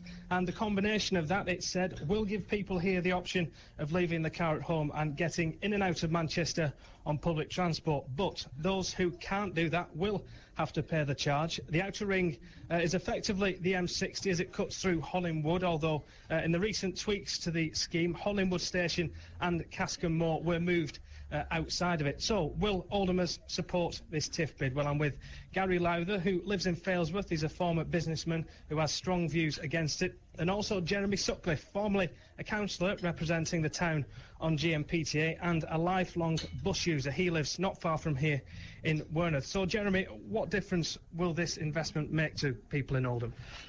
Well, it's the time to achieve the reality of the dreams. We're going to be seeing a fair share of that £3,000 million in Oldham. We'll get massive increases, well, not massive, significant increases on 12 major bus corridors through the borough. And other bus routes flitting from side to side, there should be improvements in that as well. We'll see extra carriages on the 2 railway lines, the one from Greenfield, the one from Mills Hill, that are increasingly popular and increasingly congested. And in terms of Metrolink, yes, we're about to get it through the money available, but the bid will bring it up onto Union Street. The problem we have is that if it doesn't come onto Union Street, it will go past Oldham and not through Oldham. I think it's what we need, it's the dream, it's what we have got to chase after. But for people like you, this is brilliant. You've always used buses, but what about those who say, well, it just won't work for my lifestyle, I have to use the car? I can understand it with the current state of the bus services which have been torn apart since bus deregulation. This is the opportunity to get more buses on the road, to have a public transport system that is actually one that people can respect, that is servicing people's needs rather than the company's profits. All right, Gary, well, why are you so strongly against this? Well, going off what the chap earlier on said regarding the sensors on the dashboard for the car, I'd like to know who's going to pay for them, for one thing, and also the people who are going to Manchester, are they going to have to pay for them on the dashboards anyway, because that's going to cost between probably £50 and £100. So this is, you're talking about the technology that will be needed to check people who are going in and out of Manchester? Yeah, it's not just going to cost us so much a day to go in and out of Manchester. It's going to, obviously the car owners going to have to pay this sort of money because nobody else is going to pay for it. So before you start, it's going to cost us £50, £100 a piece, for every family what's got a car. But huge benefits in terms of public transport. The Metrolink's going to come into here, lots more buses. Are you not persuaded at all by the investment? Not particularly, because obviously, as it is now, everybody, for argument's sake, going down Oldham Road, they've always got to dive into one lane to let the buses through, and half the bus lanes are half empty half the time. I think regarding the congestion, it's like at tea time and morning time. I think there's different ways of raising the collateral to get it. And also, I think it should be looked more into, regarding that. So what's your general feeling about the other people in Oldham you've spoken to? How are you feeling people will vote? Well, I think people in Oldham, the majority of them aren't really interested in it. They don't want it. It's just another stealth tax. All right, and Jeremy, what's your view? Oh, how can it be a stealth tax when it's open and obvious you're paying it? People I talk to who are travelling on public transport, yes, I think they are convinced, and I think transport users, if they choose to use their vote, will be very helpful. Other people who have doubts, I know that if I talk to them and explain the facts and the background to it, they shift to a positive stance. I think it's going to be tight, but I've got a hope that the way in which the facts are being put into every home and the faith in the people of Oldham to do the right thing for our community, for our children's children, this once-in-a-lifetime opportunity for public transport, I'm hoping that we will actually secure a yes vote in Oldham. OK, well, thank you. That's Jeremy Sutcliffe and Gary Lowther. Very different views here. They'll get their vote in the referendum in a short time, as will all Oldhamers. We'll have to wait and see whether they decide yes or no. Kevin Fitzpatrick in Oldham, thank you very much indeed. I'm going to ask you to be dead brief because we're getting absolutely paced, as you might expect. We can't do text and emails because of where I'm located, but if you do send a text or indeed an email, I promise you I'll have a shufty at it and try and read it out during the course of tomorrow morning between 7 and 9. I'm here, of course, from 6 till 9, but between 7 and 9 I'm live. I'm pre-recorded the other bit. Well, I'm not going to know about that time. I'm not an idiot. And then, of course, between 12 and 2 on Monday, you get your opportunity again if you want it. So do send your texts and emails to the usual addresses. John in Altrincham, very quickly. John, what's your point, mate? Oh, hi. I've attended two presentations, one for business and for the residents of Trafford. And I was neutral. I'm come up against it now, really because I think the congestion charge, as I'm told from one of these presentations, hasn't made very much difference in London. All the retailers are up in arms about it. And the three issues that seem to be coming up over and over again are congestion, sort of greenhouse gases, and public transport. And I think the public transport area, we're going to get that anyway. In Glasgow, apparently, they had this 3 years ago, this vote. They voted against it, and they've got their money. And they've got all the public transport that they wanted. Yeah, I think it was Edinburgh, wasn't it? Not Glasgow. I beg your pardon. Let's not be picky. Go on, yeah. Then. But it's the same difference. What I mean, I don't want to insult Glaswegians or Edinburghs, but they got their money. That's the point I'm making. And I think there are more intelligent ways of dealing with all of those things, greenhouse gases. You know, how many times have we been past oil refineries, pharmaceutical plants and cooling towers belching out smoke?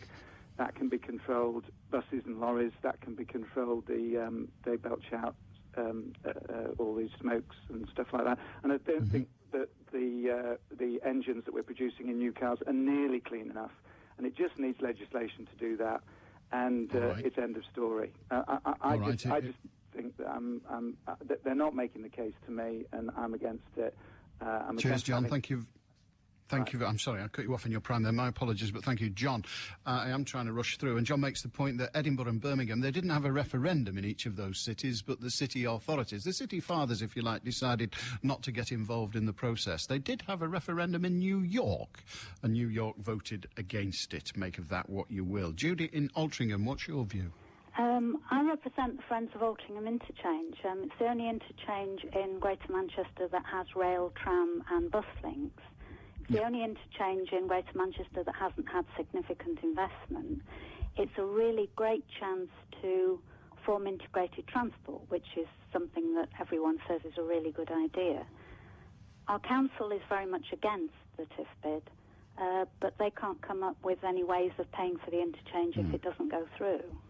That's Trafford Council, of course. Yeah. OK, they can't come up with a way of developing the interchange if it doesn't go through. Vicar formed the Friends of the Interchange when he came back from West Africa and found that Altrincham was in a worse condition than the Third World. In what context? Because I suspect starving babies Because it's never had any money on it, it's vandalised and it's falling down. We went 3 years without a roof on one of the main platforms.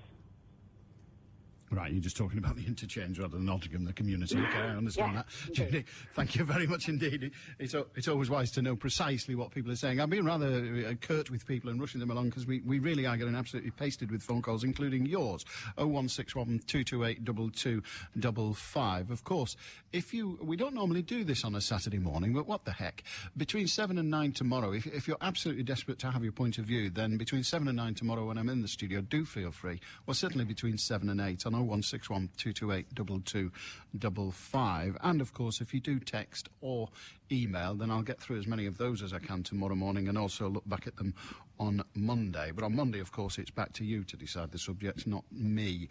We're going to talk to Jonathan Alley in Wigan very shortly and to other people who have a view to express. But right now, it's 20 to 2 on BBC Radio Manchester.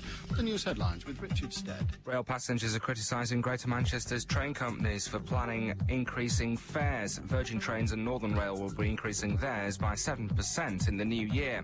There's big problems on the M56 after a lorry went through the central reservation near Lymm. And the yes and no campaigns have been looking horns in BBC Radio Manchester's congestion charge debate. Ballot papers on the transport improvements will be going out next week, with the result known on December the 12th. Manchester's weather, sunny spells and scattered showers, highs of 8 Celsius. BBC Radio Manchester, 2020 traffic.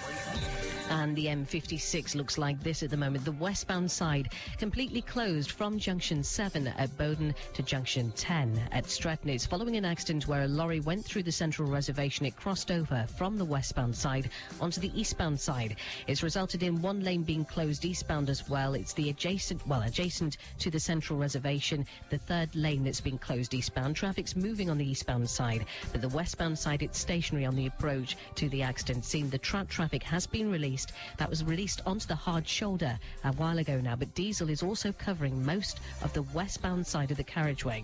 It looks as though it's going to take quite a while for this to clear. It's affecting you on that westbound side. If you're heading for Chester, that's the direction to watch out for.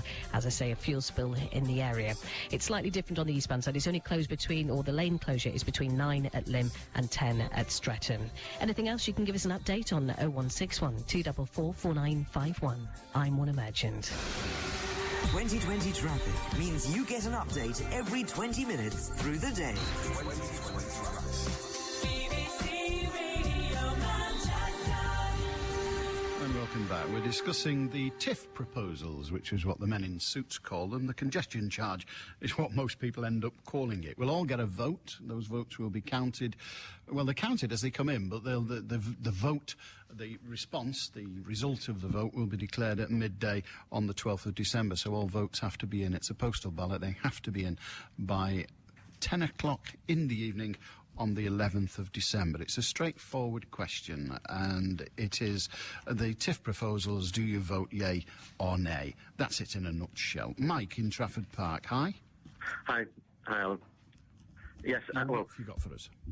Well, I work for a distribution company in Trafford Park, and in the consultation document about Trafford Park, the publicity states that over 2/3 of the employees come into Trafford Park from outside the M60. Even after all the money has been spent, there's no alternative for those people except to pay the charge. That can't be fair. Well, no, it can't be fair, but who else would you have pay it? Sir Richard Leese said earlier that the people who will end up paying are the people who are actually there causing the congestion. If they're causing it, why should some... Because they've got to get to work. You're saying they don't have to go to work? People have to go to work. I'm one of those the government should invest in the... paying it. Yeah, but the government should invest. That's the alternative that the MPs and the councillors should be going for, is a scheme that addresses the issues and gives people choice, and put pressure on the government to invest taxpayers' money in the infrastructure. You don't need to introduce another tax. 10% of it goes in additional administration. That won't see a penny improvement in the road. I thought about attacking central government and saying, look, central government, you should be paying for this. Every city is saying that. The government has come back and said, OK, we've got so much money, we're going to pour it all into one place, and what you've got to do is accept that the local community will in some way pay a contribution to that. That's what they've offered. But they pay a contribution. Like Birmingham and corporation tax. Why introducing another tax? But Mike, what I'm saying to you is... It's inefficient. Mike, over 300 million goes in administration. Mike, I'm trying to help you with the thought process.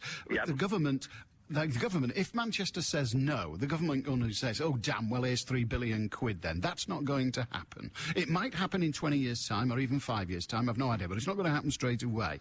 Birmingham and Edinburgh decided they don't want to play the game. Manchester said, if there's money going, we're prepared to ask for it. That brings along with it a cost to those who cause the congestion.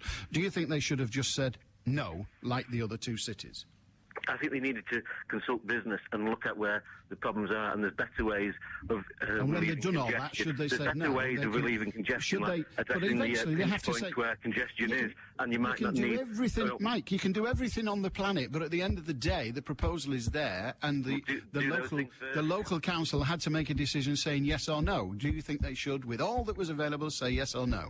I don't think this scheme will work, so I'm going to vote against it. Okay, that's fine. Good on you, Mike. Mike doesn't think it'll work for the reasons he's given. John in Stockport. Sorry to rush you. John, your point. Hello, Alan. Yeah. I earn average pay just under 20k a year. I drive a car and I will vote yes. The reason being, one of the reasons why, because my partner works in Manchester City Centre. She works for Manchester University. Every night, Monday to Friday, it takes her an hour and a half to get from Manchester to Cheadle Heath. She's tried every way, bus, train, where it's packed every single night. She cannot get from Manchester to Stockport in less than an hour and a half, maybe an hour and 20 minutes. As a driver, I am prepared to pay maybe £10 a week extra, £15 a week, so my partner can get on public transport integrated public transport with Oyster card. She can hop on and off buses, trams and trains, and she can get home faster. There will be real-time displays for her and for every other person that uses public transport. What do you say to Mike's point that all of those things should be available, but they should be available without you, the driver, having to fund it? That's what governments are for. Right. That's a fair point, okay? But the problem has been since day one, even when the Conservatives were in power. Basically, the government of this country has let the transport infrastructure rot, and they're not prepared to invest in it. It doesn't matter if it's Manchester, Birmingham, Liverpool, Leeds. They won't invest the money. We now have a little harsh. John, isn't that a little harsh in a city that has Metrolink? I know Sheffield have got their game and they've got the Metro in Newcastle upon Tyne for the past 30 years, but isn't it to say that the government won't spend on public transport when we've got the Metrolink at no upfront cost to us is a little bit disingenuous, isn't it? No, but the situation is we will get a city-wide integrated transport network. You go to Nottingham, you go to Sheffield, there you've got the odd tram line here, the odd tram line there. You go to Newcastle, there you've got the Metro. But we have a chance now of getting a city-wide integrated transport network. It's not only the trams, it's the buses, the trains, and even the car drivers. If the traffic is flowing, there's no congestion, you save time, you're not stressed out. Petrol, you save on your petrol as well. Yeah, okay, most of this is going to go into public sport, but the drivers will actually save money because they'll be saving time and they won't get stressed out. All right, they'll save time, they'll save energy, if you like, intellectual energy and the like. They will also, of course, save money, says Danny. Says John in Stockport. He's prepared to vote yes for the campaign. Danny in Cheetham Hill, hi. Yeah, hi there. I'm just bemused by what your last caller's just said. They'll save traffic, they'll save time, they'll save congestion. I don't believe that will happen. I believe that within the two zones, there'll still be a lot of congestion. Those people that are travelling across the zones, those people that are still dropping kids off at school, there will still be congestion if this charge comes in. You know, there'll be no disincentive for people to drive. So what will the council do? What will ADMA do? They'll say, well, I tell you what, 5 years down the line, we've still got congestion within these zones. We'll charge everybody for moving within when they're in the zones. Not just crossing over the borders, but they'll move the goalposts as they have done year in, year out with anything. So it's the thin end. The thin end of the road charging web. Absolutely. I drive in from North Manchester, congestion at 7 o'clock in the morning? No way. The only reason why traffic has slowed down in North Manchester because they've put a bus lane in for the number 96, which runs 4 times an hour. I think a lot of the congestion has been caused by the local councils to reduce the flow of traffic so that, the rest of us have to pay for this congestion charge if it comes in. I think it's absolutely diabolical what's going on. There's everything else. Much. Danny thinks it's absolutely diabolical. You'll notice I'm cutting lots of people off, trying to get more people in. Beryl in Stockport. Hi, Beryl. Hi. Sorry. Alan. Alan will do, don't you worry. Yeah, no, right. Sorry, I'm a bit flummoxed. I'm really a bit flummoxed by it all, really, but it's just that I'm hoping that it will provide... I'm leaning towards voting for it because I'm hoping it will provide a safer transport system. I had reason to travel into Manchester for jury service last year. I travelled in a carriage that had no lights. One of the doors wasn't working, and we was packed in like sardines, I'm hoping that eventually in Stockport we will benefit from it by getting the metro system. I don't know. I mean, after listening to the programme, I'm not really certain what I want to do now, but I do think I'll vote for it. But can you just answer me a question, Alan? Is it why, like I said, it's a bit, what's the name for me, but why does it have to come so far out, the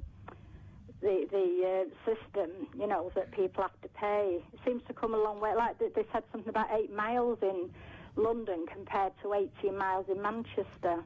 Yeah, the the border, if you like, of the outer ring road, of the outer charging boundary. If you look at the area within that, I'm led to believe that it is greater than the London area. I suppose the answer comes down to how many motor cars, and they didn't want to get in a situation where you paid to go to Manchester city centre, but you didn't pay, for example, to go to some of the places en route to Manchester city centre. I suppose it is that. I honestly don't have the specific answer, but that's what it looks like to me. I'm intrigued that you had your answer. Right. Go on, please. My main worry is, like, when I do vote for it, like a few people have voiced, are they going to keep the promises about improving the public transport system, or is it just all pie in the sky, you know?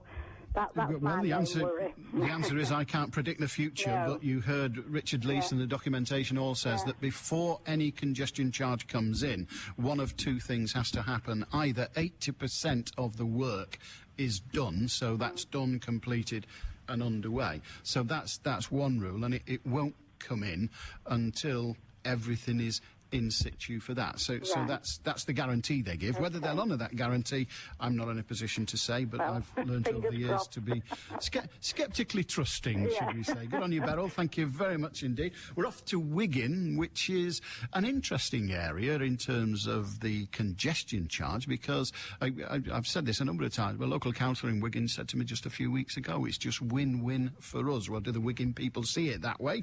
A very small representation of those individuals is with Jonathan Alley. Good afternoon, Alan. Yes, I'm here at the Grand Arcade, the new shopping centre here in the heart of Wigan. And as you mentioned, Wigan is rather a special case. It's the only council in Greater Manchester which doesn't have any of its land falling within the congestion charging zone. So as you mentioned, it could well be a win-win situation. I'm joined by Tony Callaghan, who's a local businessman, and also by Nick Yates, who's a partner at the local law firm Stevenson's. Now, Tony, you're opposed to it. Why? Yeah, I don't think it's a good idea. I mean, the fact is, I think it's everybody's civil right to go and drive in a public highway, and to be charged to go and drive in the centre of Manchester, I think it's just absolutely appalling.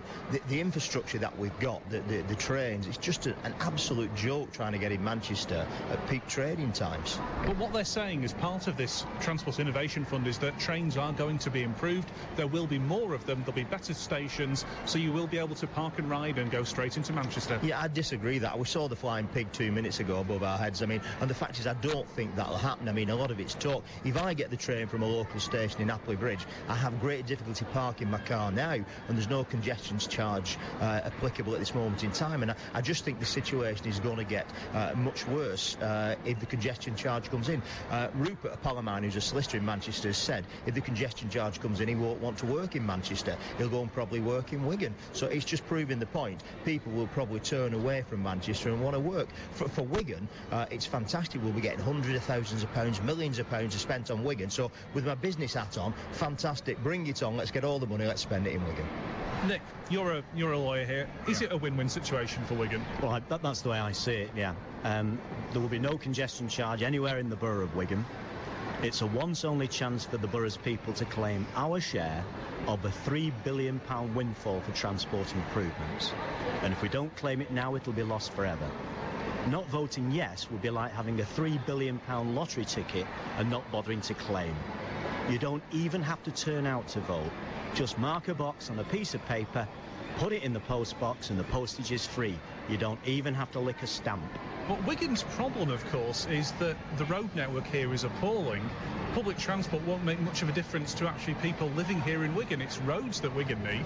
You're absolutely right. It's roads that Wigan needs, but unfortunately, under the Transport Innovation Fund, they're not funding roads. But we're going to grab with both hands what is on offer.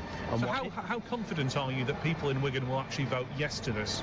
Well, I'm not confident at all, because I don't think that people are aware actually what's on the table here.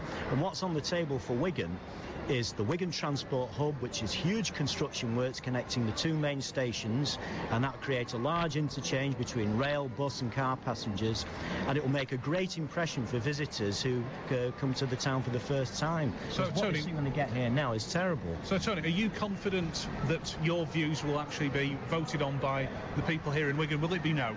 I think it will be a no vote. I mean, again, the roads in Wigan are appalling. It takes me longer on occasions to drive 6 miles than it takes takes me to drive all the way to Manchester in the morning. Tony Callahan and Nick Yates, thanks for joining me here at the Grand Arcade. So, mixed views as always on this very controversial topic. Of course, the voting papers come out on Monday. So there you are. Voting papers will be dropping in your letterbox, or through your letterbox, within the next week or so. They start on Monday. Steve in Bury. Hi, Steve. Hello, Alan. First time Hello caller, there. bear with me. Well, you're more than welcome. You'll get your voting paper next week. What are you going to do with it? Well, I'm undecided at the moment. I have a couple Dear of God, issues what more can we do? I'm not sure about. Sorry, go on. Go on. Everybody says public transport, public transport. I buzz in and around Manchester quite a lot in my job. I would possibly be willing to pay if the roads are clearer and I can get from A to B quicker. However, my concern is I pay for the congestion charge and it goes to improve so-called public transport, yet public transport is owned by private companies. Am I indirectly feeding the profits, or will I be feeding the profits of the first bus company and the other companies that operate the buses? These are private companies. The simple answer to that is possibly, rather like we do presently, in that there are grants given to help the funding, or to help to fund the journeys that are not profitable for those companies, because if they did not, they would not exist. You're hedging back towards Graham Stringer's point of view that what we really ought to do is re-regulate the buses, but of course that's not on the table presently. So the answer to your question has to be... Did you say? Sorry, re-regulate. They're deregulated presently, and Graham Stringer thinks they ought to be re-regulated. So the answer to your question is yes, I suppose you will be contributing to the profits of those companies, but they provide a service. Go on. Well, I'm just I've not read in great detail the terms of the introduction of the policy, but is it made clear to drivers that we might be indirectly contributing to increased profits of these private bus companies? And if we are, I don't think that's right. Okay, good on you, mate. Thank you very much indeed. Thank you indeed to everybody who's taken part today. Thanks very much, Steve, and all our callers. Of course, if you didn't get on and you get up early tomorrow, then between 7 and 8 tomorrow morning, we'll have the opportunity. I've only just decided this. I better talk to somebody in production. But anyway, between 7 and 8 tomorrow morning, you'll have the opportunity to have your say, to get it off your chest, and indeed possibly persuade others to your point of view on the usual number. And then we'll float it on Monday for you to see what you think about having a further debate about it. Also, of course, if you sent an email or a text today, I'll try and have a look at those and get them somehow between 7 and 8 tomorrow, and again on Monday twixt 12 and 2. Thank you to Graham Stringers, Sir Richard Leese, all our invited guests here, and see you tomorrow. Tonight from 7, Ice Hockey takes centre stage as we meet members of the Manchester Phoenix, plus